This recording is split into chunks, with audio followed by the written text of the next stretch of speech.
ആലപ്പുഴയിൽ നിന്ന് 2 കോടി രൂപയുടെ ഹൈബ്രിഡ് കഞ്ചാവ് പിടികൂടിയതിൽ ഒരാൾ കൂടി അറസ്റ്റിൽ.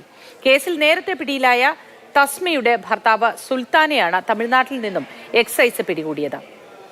പ്രതികളുടെ മൊഴിയിലുള്ള സിനിമാ നടന്മാരെ ചോദ്യം ചെയ്യുന്ന കാര്യത്തിൽ ഇതുവരെ തീരുമാനമായില്ല.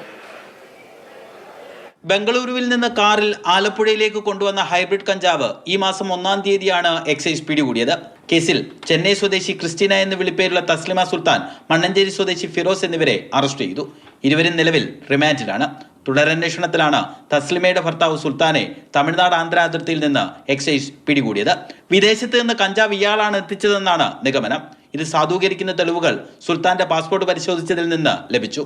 കേസിൽ തസ്ലിമയുടെ സഹോദരിയെയും കഞ്ചാവ് കടത്താൻ ഉപയോഗിച്ച കാർ വാടകയ്ക്കെടുത്ത് നൽകിയ യുവതിയെയും ചോദ്യം ചെയ്തു. എന്നാൽ ഇവർക്ക് ലഹരി വിൽപ്പനയിൽ നേരിട്ട് ബന്ധമില്ലെന്നാണ് അനുമാനം. സിനിമാ അഭിനേതാക്കളായ ശ്രീനാഥ് ഭാസി, ഷൈൻ ടോം ചാക്കോ തുടങ്ങിയവർക്ക് നിരോധിത ലഹരി വസ്തുക്കൾ വിറ്റിരുന്നതായി പ്രതികൾ മൊഴി നൽകിയിട്ടുണ്ട്. എന്നാൽ സിനിമാ നടന്മാരെ വിളിച്ചു വരുത്തി ചോദ്യം ചെയ്യാനുള്ള തെളിവുകൾ നിലവിൽ എക്സൈസിന്റെ പക്കലില്ല. മുൻകൂർ ജാമ്യം തേടി ശ്രീനാഥ് ഭാസി കഴിഞ്ഞ ദിവസം ഹൈക്കോടതിയെ സമീപിച്ചെങ്കിലും പിന്നീട് ഹർജി പിൻവലിച്ചു. മാതൃഭൂമി ന്യൂസ്, ആലപ്പുഴ.